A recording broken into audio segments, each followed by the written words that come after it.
तो देखो सेम है ये फंक्शनिंग जो मैंने उसमें बताया, सेम वीडियो में सेम वही है। इसमें भी वही सेटअप से टोटलाइज़र मोड इसमें ज़्यादा रहते हैं। वॉल्यूमेट्री मोड, ग्रेविमेट्रिक मोड इसमें भी वही है। स्टार्ट कीपैड मोड और एम्पटी स्टार्ट। जब भी हमारा मैनुअली हम अगर मटेरियल लेते हैं तो मैनुअली मटेरियल लेने के लिए इसको एम्पटी स्टॉप करना है, ठीक है। जब मटेरियल उसका बिन का 0 kg वेट होगा तो ही उसके बाद ही वो फिलिंग स्टार्ट करेगा, अदरवाइज़ वो फिलिंग स्टार्ट नहीं करेगा, ठीक है। स्टार्ट सिमुलेशन ये टेस्टिंग के लिए हम यूज़ करते हैं। कैलिब्रेशन में आ जाते हैं। कैलिब्रेशन में करने के लिए सबसे पहले टेयर कैलिब्रेशन हो गया, ठीक है। टेयर कैलिब्रेशन मतलब बिन को खाली करके टेयर कैलिब्रेशन कर देना है। जितना भी आप उस पर वेट डालोगे वो करके हमें इसका स्पैन कैलिब्रेशन कर देना है, ठीक है। स्पैन कैलिब्रेशन करने के लिए सपोज तुमने 500 kg डाला, 600 kg डाला, जितना भी डाला, जैसे उसमें मैंने बताया अंदर जाके पैरामीटर में डालना है, उतना ही वेट डाल के उसको स्पैन कैलिब्रेशन करना है, ठीक है। ये बेल्ट का है ना? बेल्ट का नहीं, जो वेट रखे उसमें। अच्छा, हॉपर है ना ये तो, LIW का हॉपर है ना ये, बेल्ट नहीं है ना, ठीक है। वॉल्यूमेट्रिक डिस्चार्ज एडॉप्शन ये बाद में ट्यूनिंग के लिए यूज़ करते हैं। जब भी मटेरियल डालते हैं सिस्टम ऑटोमेशन में चलता है तो उस फीड रेट को अचीव करने के लिए एक्यूरेट सिस्टम को कितना आउटपुट जनरेट करना है ड्राइव को, तो इस एडप्शन से होता है, ठीक है। ये हो गया। उसके बाद में कैलिब्रेशन 2 हो गया। कैलिब्रेशन 2 लीनियराइजेशन के लिए करते हैं। सपोज की सिस्टम कैपेसिटी 500 kg की है तो 25%, 75%, 25%, 50%, 75, 100%, तो उसके हिसाब से उसका लीनियरिटी आती है, ठीक है। लीनियरिटी के लिए करते हैं। उसके बाद पैरामीटर में आ गया। पैरामीटर में आने के बाद में वही रीड पैरामीटर में, और सेकंड ब्लॉक तो वही है जो उसमें था कैलिब्रेशन डेटा में। इसमें लोड सेल का जो मिलीवोल्ट पर वोल्ट रहता है वो स्टैंडर्ड रहता है 2.85 मिलीवोल्ट पर वोल्ट रहता है। लोड सेल की कैपेसिटी हमारी होगी 2.2 टन के 3 लोड सेल हैं तो 6600 kg हो गया, ठीक है। कैलिब्रेशन वेट जो अब हमने कैलिब्रेशन किया था हमें याद है, हमने 500 kg वेट डाल के किया था, तो ये 500 kg वेट इसमें डालना है, ठीक है। ये कैलिब्रेशन का एक्सेप्टेबल रेंज है, टॉलरेंस कि अगर हम कैलिब्रेशन कर रहे हैं तो कितने परसेंटेज के अंदर उसका एक्सेप्टेबल है। मोस्टली 3 से 5% रखते हैं, ठीक है। ये हो गया। बाकी कैलिब्रेशन रिज़ल्ट जब भी कैलिब्रेशन करते हैं, कैलिब्रेशन करने के बाद में स्पैन करने के बाद जो भी करेक्शन निकल के आता है वो इसमें डालना है, ठीक है। इसमें डालना है प्लस फिर उसके बाद में आ जाते हैं hopper minimum, hopper filling start, ये load cell capacity. Load cell capacity मतलब ये फीडर हॉपर कैपेसिटी सिस्टम। ये हमारा टोटल लोड सेल है 6600 kg का, ठीक है।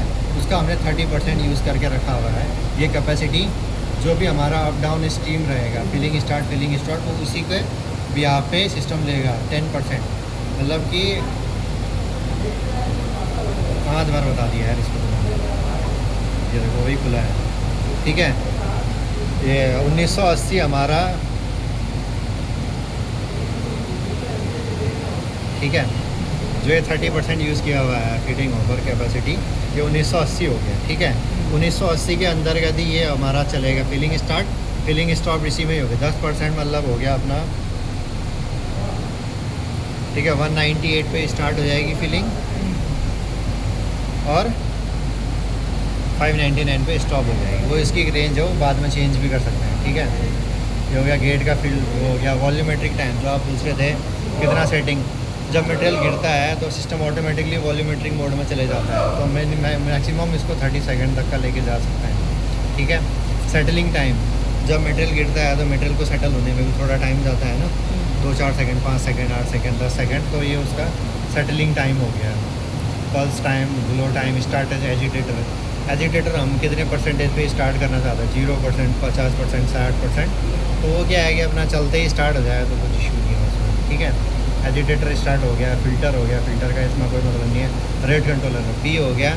जब सिस्टम का रिस्पॉन्स हमें लगे कि ये जो हमारा सेट पॉइंट है फीड रेट हमारा बहुत स्लो चल रहा है, तो उसको फास्ट करने के लिए इसको कम करना है, और लगे कि बहुत फास्ट चल रहा है तो इसको बढ़ाना है, ठीक है। PI का मतलब वो हो गया।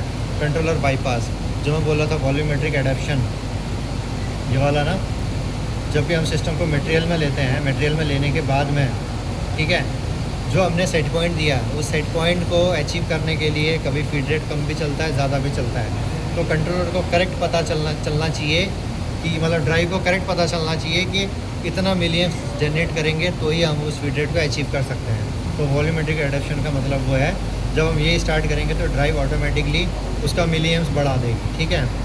इसका मैंने किया हुआ था, तो इसके लिए इसमें ये हो गया।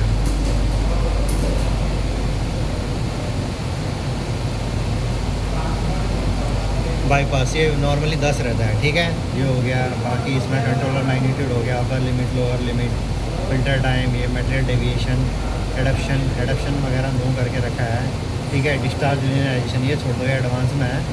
एनालॉग आउटपुट हो गया, 2 एनालॉग आउटपुट ले रखे हैं इसमें हमने।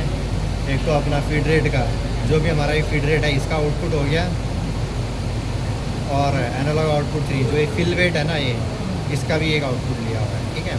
ये हो गया। बाकी डिजिटल इनपुट हो गए, डिजिटल आउटपुट हो गए।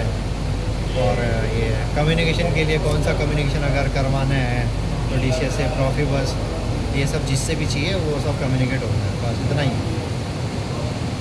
ठीक है। और बाकी इसमें ये इनपुट और आउटपुट रहते हैं। एक लॉजिक का पेज रहता है, वो लॉजिक पेज में हमें देखना पड़ता है कि 13 नंबर हमारा सिस्टम LD का है, ठीक है। किसी भी मोड में चले सिस्टम, चाहे वॉल ये पैनल में चले, रिमोट में चले, लोकल में चले, तो उसके लिए हमारा क्या क्या इनपुट LD होना चाहिए वो उस लॉजिक में लिखा हुआ है। इनपुट में क्या LD होना चाहिए तो ये आउटपुट निकलेगा किसी भी मोड में, बस वो ड्राइंग में देख के वो समझ